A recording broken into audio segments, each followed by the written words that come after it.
Shalom semuanya, selamat pagi. Pada kesempatan kali ini saya mau mengajak teman-teman serta Pak Saur selaku guru rohani Kristen SMK Telkom Jakarta untuk memuji dan memuliakan nama Tuhan Yesus Kristus. Sebelum kita memasuki ibadah kita pada pagi hari ini, mari kita satukan hati kita dan mengangkat satu buah pujian yang berjudul Sentuh Hatiku.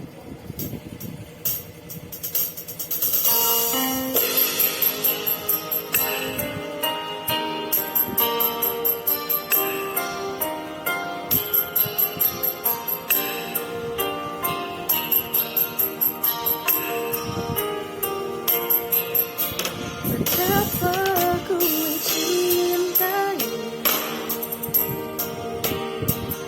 segala yang telah terjadi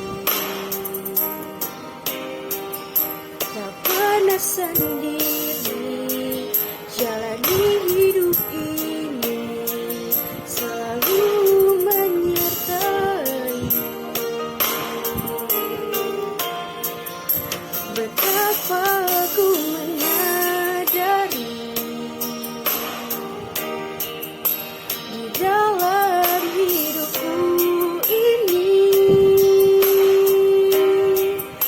Kau selalu memberi rancangan terbaik oleh karena kasih. Bapa, sentuh hatiku, ubah hidupku menjadi yang baru, bagai emas yang murni. Kau membentuk bejana hatiku. Bapa, ajarku mengerti sebuah kasih yang selalu memberi, bagai air mengalir yang tiada pernah berhenti.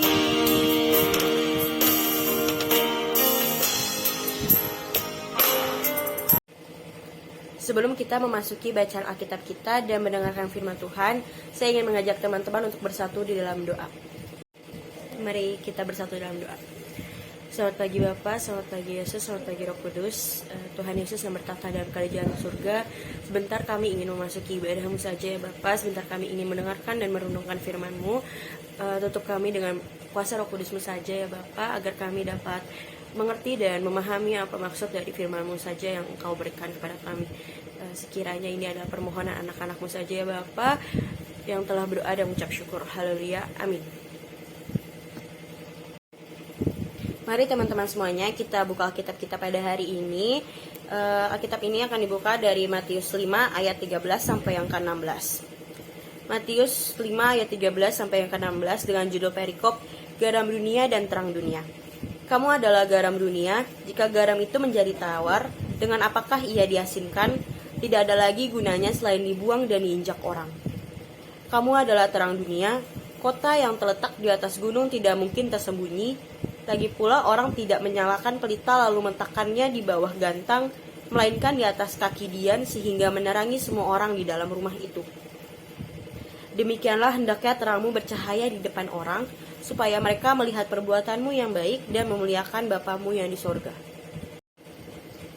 Ya, pada kesempatan kali ini saya ingin mewartakan Injil Tuhan dan memberikan firman Tuhan kepada teman-teman maupun pastor sekalian. Pada kesempatan kali ini saya akan mengangkat tema dengan garam dan terang dunia yang diambil dari Injil Matius pasal 5 ayat 13 sampai yang ke-15. Yang sebelumnya sudah kita bacakan bersama-sama. Pada ayat tersebut Tuhan mau mengutus kita anak-anaknya untuk menjadi garam dan terang bagi dunia. Tuhan Yesus sendiri dikenal sebagai tokoh utama dalam segala peran dalam kehidupan manusia. Dia mengajarkan kita banyak tentang kehidupan dan tanggung jawab kita sebagai umat manusia. Pada kali ini pun Tuhan meminta kita menjadi garam dan terang di tengah-tengah kehidupan manusia. Dalam firman Tuhan tersebut berkata bahwa kita sebagai anak Tuhan harus bisa menjadi garam dan juga terang bagi sekitar. Kita menjadi garam berarti kita harus menjadi dampak positif bagi orang-orang di sekitar kita, orang-orang lain maupun sahabat-sahabat kita, baik melalui perkataan dan tingkah laku kita. Sebab jika garam tidaklah asin, maka garam tersebut tidak menjadi dampak bagi yang lainnya. Itulah yang membuat garam berbeda dengan bumbu lainnya. Inilah perumpamaan yang bisa kita ambil dari firman Tuhan. Mengapa kita diibaratkan sebagai garam dan bukan lada? Karena garam mampu memberikan rasa asin sehingga menyebabkan dampak bagi setiap makanan yang akan kita lahap, dan garam bisa digunakan untuk banyak hal. Sementara lada tidak bisa seperti garam. Sehingga Tuhan mau kita menjadi garam dunia ini supaya hidup kita bisa berdampak positif dan berguna bagi masyarakat, dan nama Tuhan pun semakin dipermuliakan. Dan Tuhan juga mau kita tidak menjadi tawar. Ada kalanya kita memiliki makna menjadi garam bagi dunia. Beberapa pemahaman yang mempunyai arti yang penting menurut Alkitab. Yang pertama, memberikan bantuan kepada orang lain juga akan membantu untuk merubah diri kita menjadi seorang pribadi yang lebih ringan hati dan mau membantu sesama yang lebih membutuhkan. Kita menjadi lebih peka dengan keadaan sekitar kita, yang mana dengan adanya kita menjadi garam, kita juga bisa memulai diri kita dari hal-hal kecil. Membantu banyak hal-hal sederhana yang dapat kita lakukan kepada sesama. Dan hal itu sendiri pula yang dapat merubah pribadi kita menjadi pribadi yang jauh lebih baik. Inilah yang kedua. Inilah makna garam yang ingin disampaikan. Meski begitu, jangan memaksa diri kita untuk membantu sesuatu permasalahan yang tidak bisa kita bantu. Tuhan memang ingin kita sebagai manusia agar bisa membantu sesama kita. Tapi Tuhan juga tidak mau memaksa diri kita melakukan hal-hal yang di luar batas kemampuan kita sebagai manusia. Maka lakukanlah hal-hal yang memang dapat kita bantu dan dapat kita kerjakan, karena setiap manusia mempunyai batas dan kemampuannya masing-masing. Yang ketiga, tentunya dalam perjalanan kita di dalam masyarakat menjadi garam dunia bukanlah hal yang mudah. Ada saja beberapa faktor yang menghalangi kita untuk menjadi garam dunia. Memang menjadi garam, atau lebih tepatnya menjadi umat Kristiani, tidaklah mudah. Menjadi orang yang baik bukan suatu hal yang mudah untuk dilakukan. Faktor-faktor buruk yang bisa saja terjadi setiap kita ingin melakukan perbuatan baik pun juga datang silih ganti. Namun, dengan adanya faktor-faktor tersebut, Tuhan mau melihat kita seberapa kuat dan hebat melawan semua itu dan tetap melakukan atau berusaha melakukan hal-hal yang baik. Ingat bahwa tujuan kita adalah baik. Selain menjadi garam, Tuhan juga mau kita menjadi terang. Menjadi terang untuk menunjukkan kemuliaan Tuhan, supaya setiap orang yang melihat kita dapat melihat kemuliaan Allah di dalam diri kita. Dengan kita menunjukkan kasih kita terhadap sesama yang Tuhan izinkan terjadi, sekecil apapun terangmu, tetaplah menjadi terang, dan janganlah putus asa. Jangan pernah padamkan terangmu, biarlah terangmu tetap bersinar, dan selalu andalkan Tuhan dalam setiap apa yang kita lakukan.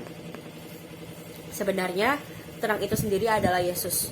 Menjadi terang dunia atau anak-anak terang berarti kita diharapkan untuk bisa membawa sikap-sikap yang telah dicontohkan Yesus kepada kita untuk diterapkan dan disebarkan kepada sekitar kita. Beberapa hal menjadi terang yang penting menurut Kristus di dalam Alkitab, diantaranya yaitu yang pertama, kita bisa memulai untuk meneladaninya dengan mengenal pribadinya lebih dekat dengan membaca Alkitab dan menerapkan hal-hal sederhana yang dikehendaki oleh Tuhan dan menjauhi hal-hal yang tidak berkenan kepadanya. Yang kedua, memaafkan orang-orang yang telah menyakiti kita, karena jika dimulai dengan hal sederhana itu, kita sudah menjadi terang bagi dunia.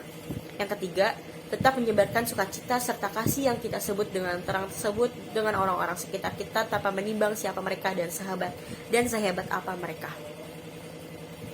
Jadi itulah yang diharapkan Yesus kepada kita untuk menjadi garam dan terang dunia, menjadi garam yang dapat bermanfaat bagi banyak orang tetapi tidak melewati batas kemampuan kita sebagai seorang manusia yang tidak sempurna, dan menjadi terang yang dapat menyinari jalan kegelapan menuju terang.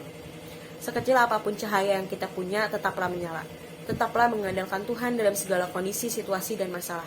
Di situ kiranya Tuhan juga akan terus menyinari jalan kita dan terus membuat kita menjadi terang yang menyala, yang berjalan-jalan bagi sesama kita. Saling memaafkan dan menabur kasih kepada sesama, sekiranya Tuhan juga akan terus memberikan kita berkat yang berlipat-lipat luar biasa. Sekiranya Tuhan menyertai panjang jalan berbatumu dan menerangi kehidupanmu dengan sukacita dan berkat yang luar biasa. Tuhan Yesus memberkati. Untuk merespon firman Tuhan pada hari ini, kita akan mengangkat satu buah pujian yang berjudul Berkat Kemurahan-Mu.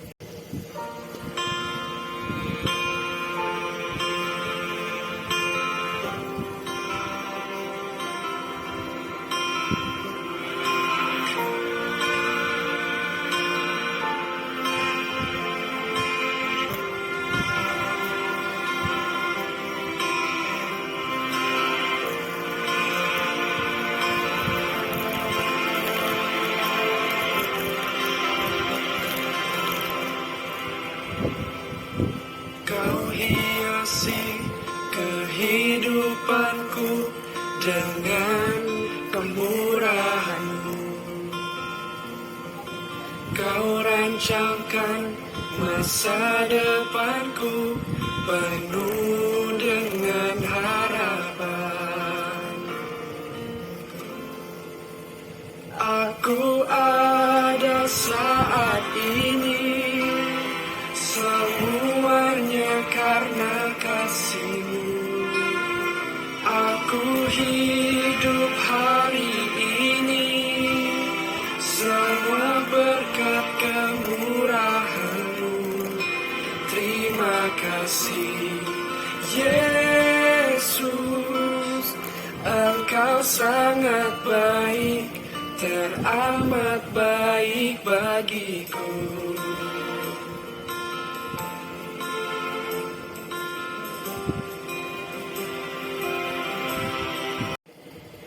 Untuk menutup ibadah kita pada pagi hari ini, mari semuanya kita bersatu dalam doa. Tuhan memberkati engkau dan melindungi engkau. Tuhan menyinari engkau dengan wajahnya dan memberi engkau kasih karunia. Tuhan menghadapkan wajahnya kepadamu dan memberi engkau damai sejahtera.